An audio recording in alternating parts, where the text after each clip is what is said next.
E aí, maravilha, tudo certo? Tudo ótimo, que bom.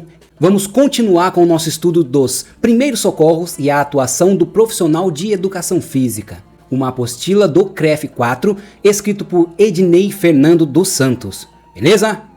Então vamos lá. Obstrução de vias aéreas por corpos estranhos.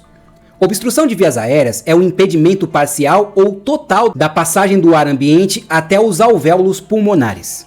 Na avaliação inicial de uma vítima inconsciente, o socorrista deve inspecionar a cavidade oral para identificar algum tipo de corpo estranho e observar a respiração. Pode-se ainda observar outros sinais, tais como angústia respiratória, dificuldade para tossir, falar ou produzir sons. Primeiros socorros de vítimas com obstrução parcial. Inicialmente, observe se a vítima pode respirar, tossir, falar ou chorar. Se sim, orientar para que a vítima continue tossindo, mantê-la numa posição confortável e providenciar transporte para o hospital. Se não, tratar a vítima como caso de obstrução total. Primeiros socorros de crianças com obstrução total e consciente. Deve-se realizar a manobra de Heimlich, que consiste em ficar de joelho atrás da vítima e fazer compressões abdominais até a desobstrução ou a vítima ficará inconsciente. Vamos para primeiros socorros de adultos com obstrução total e consciente. Manobra de Heimlich. Posicionar-se atrás da vítima. Circundar os braços ao redor da cintura da vítima, de modo que as mãos se encontrem à frente da região abdominal. Posicionar uma das mãos fechadas, com a face do polegar encostada na parede abdominal, entre o apêndice tifoide e a cicatriz umbilical. Com a outra mão espalmada sobre a primeira, comprimir o abdômen na região do diafragma, com movimentos rápidos para trás e para cima. Repetir a compressão até a desobstrução, ou a vítima ficará inconsciente. No caso de pessoas obesas ou gestantes no último trimestre, comprime-se o centro do osso externo, ou seja, a compressão é torácica e não abdominal. Prosseguindo, primeiros socorros de adultos e crianças com obstrução total e inconscientes. Posicionar a vítima em decúbito dorsal em uma superfície plana e rígida. O professor deve se posicionar ao lado da vítima e iniciar a RCP, reanimação cardiopulmonar. Para adultos, são 30 compressões e 2 ventilações. No caso de crianças, são 15 compressões e 2 ventilações. Atenção, no caso de vítimas com PCR, parada cardiorrespiratória, executar o procedimento de RCP seguindo as orientações para as diferentes faixas etárias e sempre inspecione a cavidade oral na hora da ventilação. Primeiros socorros em bebês com obstrução total e responsivos. Posicionar o bebê em decúbito dorsal, abrir a boca do bebê liberando as vias aéreas, visualizar a boca do bebê e, se possível, remover o corpo estranho com os dedos. Posicionar o bebê em decúbito ventral em seu antebraço, apoiando-o em sua coxa, com a cabeça dele em nível inferior ao próprio tórax, posição de drenagem. Segurar firmemente a cabeça do bebê pela mandíbula, mantendo sempre a boca aberta. Efetue 5 taponagens sucessivas, com as regiões tenar e hipotenar de sua mão entre as escápulas do bebê. Coloque o antebraço livre sobre as costas do bebê e vire-o para o decúbito dorsal, mantendo-o a todo momento em posição de drenagem, apoiando o braço sobre a coxa. Efetuar 5 compressões torácicas. Abrir a boca do bebê e tentar tirar a causa do engasgamento. Se o engasgamento persistir, reinicie o ciclo de taponagens e compressões torácicas. Agora é primeiros socorros em bebês com obstrução total e inconscientes. Verificar se tem algum corpo estranho que possa ser removido com os dedos e realizar RCP para bebês. 30 compressões e 2 ventilações. Utilize os 2 dedos. Ok, agora vamos para a crise convulsiva. Convulsão é o resultado de alterações transitórias da função cerebral, com descargas neurais excessivas, anormais e hipersincronizadas. Ela se caracteriza por espasmos musculares, salivação em excesso, rápido piscar de olhos, alteração da frequência respiratória, cianose, contração do masseter e a vítima pode defecar e urinar. Primeiros socorros nesses casos. Deve-se garantir a liberação das vias aéreas, colocando a vítima em decúbito lateral ou, caso isso não seja possível, deitando somente a cabeça da vítima. Proteger a cabeça da vítima com a mão, toalha ou lençóis para evitar qualquer tipo de trauma. Afrouxar as vestes da vítima e, de forma alguma, introduzir qualquer coisa na boca da vítima, ou mesmo tentar tracionar a língua. Portanto, não existe aquele negócio de puxar a língua para não deixar ela enrolar. Não restringir os movimentos da vítima, principalmente a cabeça. Não administrar líquidos ou medicamentos e manter a privacidade da vítima. Prosseguindo, queimaduras. Queimaduras são lesões cutâneas produzidas por traumas de origem térmica, fogo, água ou óleo quente ou gelo. Pode também ser química, ácidos ou álcalis, elétrica e também radioativa. Rádio Césio 137. Classificação das queimaduras. Primeiro grau. Atinge só a epiderme, camada mais superficial da pele. Segundo grau. Atinge a epiderme e a derme. Aparecem bolhas. Terceiro grau, atinge o tecido de revestimento do corpo, o tecido subcutâneo adjacente e vasos sanguíneos. Quase não há dor por causa da destruição das terminações nervosas da sensibilidade. E quarto grau, carbonização. Primeiros socorros nesses casos.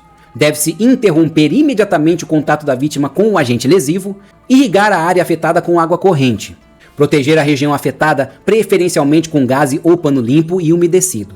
Caso necessário, proteja a vítima da hipotermia. Se houver a formação de bolhas, não perfure.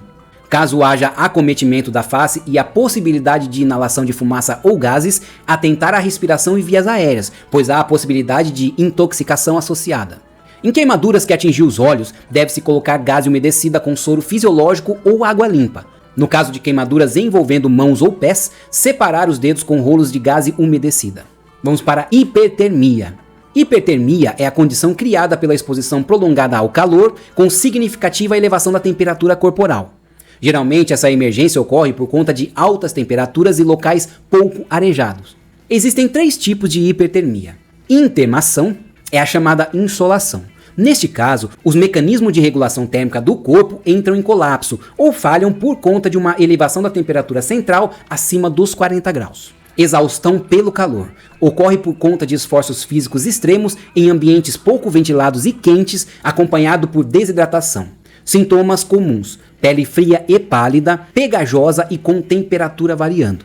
Cãibras por calor. São as manifestações menos sérias. Ocorrência observada após exercícios vigorosos em ambientes quentes, aliados à desidratação, em que o corpo perde sódio e outros eletrólitos durante a transpiração. Principais sintomas e sinais de hipertermia: fraqueza ou desmaio, palidez ou vermelhidão, elevação de temperatura corporal, dificuldade respiratória, frequência cardíaca alterada, cefaleia, náuseas e vômitos, dores abdominais, pele seca e quente, boca seca e lábios ressecados, tonturas ou vertigens, sede e desidratação. Como devemos proceder em termos de primeiros socorros? 1. Colocar a vítima em local arejado. 2. Mantê-la em repouso em posição confortável. 3. Afrouxar as vestes. 4. Verificar sinais vitais. 5. Baixar a temperatura corporal usando compressas de água em temperatura ambiente. 6. Se necessário, banhar a vítima em temperatura ambiente. 7. Hiperventilar, ou seja, abanar. E 8. Promover hidratação moderada. Vamos agora para a hipotermia. Hipotermia é a situação na qual a temperatura corporal central está abaixo de 35 graus. Nesse caso, a vítima é incapaz de gerar calor suficiente para voltar ao estado da homeostase ou às funções corporais normais. Como é difícil precisar a temperatura corporal sem os equipamentos adequados, existem os seguintes sinais e sintomas para a avaliação: pele pálida, fria, com aspecto ceroso, podendo ficar cianótica, ou seja, com coloração azulada. Calafrios incontroláveis. Fala vaga e lenta, lapsos de memória e confusão mental, tontura, andar cambaleante, rigidez muscular, frequência cardiorrespiratória irregular, sonolência e exaustão física. Primeiros socorros para o caso de hipotermia. Avaliação primária, checando os sinais vitais. Se não houver sinais vitais, iniciar rapidamente a RCP. Caso a vítima esteja consciente, ela deve se manter em repouso absoluto. Retirá-la do local frio. Se ela estiver com roupas molhadas, deve-se retirá-las e imediatamente cobri-la da cabeça aos pés. Muito cuidado com esse tipo de procedimento. Nunca esfregar ou manipular braços ou pernas, pois isso pode levar o sangue frio das veias para o coração, alterando o ritmo cardíaco ou provocando PCR. Administrar líquidos somente após parar os calafrios. Agora nós vamos para afogamento. É a dificuldade respiratória dada pela aspiração de líquido durante o processo de imersão ou submersão em líquidos, causando asfixia pela ausência de oxigênio. As células nervosas são as primeiras afetadas pela falta de oxigênio, morrendo em poucos minutos. Graus de afogamento e respectivos tratamentos. Grau 1. Vítima consciente, podendo estar agitada ou sonolenta. Aspiração de pouca água, podendo provocar tosse, sem secreções nas vias aéreas. Frequência cardíaca e respiratória aumentada devido à descarga de adrenalina e sensação de frio, podendo apresentar cianose. Grau 2. Vítima lúcida, com tosse e pequena quantidade de secreção na boca e no nariz. Agitação leve e desorientada. Aspiração de pequena quantidade de água, mas que é suficiente para alterar a troca gasosa, ou seja, a hematose. Alterações leve a moderada na ausculta pulmonar, cianose nos lábios e dedos, aumento das frequências cardíaca e respiratória. Primeiros socorros para os casos grau 1 e 2. Liberar as vias aéreas e, se necessário, estabilizar a coluna, hiperventilar o acidentado, mantê-lo em decúbito elevado, sentado ou semi-sentado. Se houver náusea ou vômito, transportar o paciente em decúbito lateral direito. Retirar as vestes molhadas e secar todo o corpo da vítima. Aquecer da cabeça aos pés com o recurso que tiver disponível e chamar e aguardar o serviço de emergência. Agora, o que é o grau 3? Aspiração significativa de água, mais de 2 a 3 ml por quilo de peso corporal, grande quantidade de secreção nas vias aéreas, tosse com espuma na boca e nariz, pulso radial palpável, dificuldade respiratória e cianose de mucosas e extremidades, agitação psicomotora e sinais de insuficiência respiratória. Agora o grau 4. Agitação psicomotora ou torpor, que é mal-estar causado pela diminuição da sensibilidade dos movimentos e sinais de insuficiência respiratória, grande quantidade de secreção nas vias aéreas superiores, sem pulso radial palpável, mas com pulso central. Taquicardia com hipotensão arterial ou choque, grande possibilidade de o quadro evoluir para uma PCR. Primeiros socorros nos graus 3 e 4. Liberar vias aéreas e, se necessário, estabilizar a coluna cervical, hiperventilar o acidentado, posicionar a vítima em decúbito lateral direito, retirar as vestes molhadas e secar todo o corpo da vítima, aquecer da cabeça aos pés com o recurso que tiver disponível. E o grau 5? Aí a vítima já está inconsciente. A parada respiratória, apneia, mas com pulso carotídeo mostrando atividade cardíaca. A vítima pode ser reanimada e ter suas funções respiratórias restabelecidas pelo método de ventilação. Primeiros socorros no grau 5. Manter a ventilação artificial a cada 6 segundos com emprego de barreira de proteção e verificar pulso e respiração durante o procedimento de ventilação. E o grau 6 é vítima inconsciente, sem respiração e sem pulso central palpável. Primeiro socorro nesse caso, executar a RCP pelo método ABC.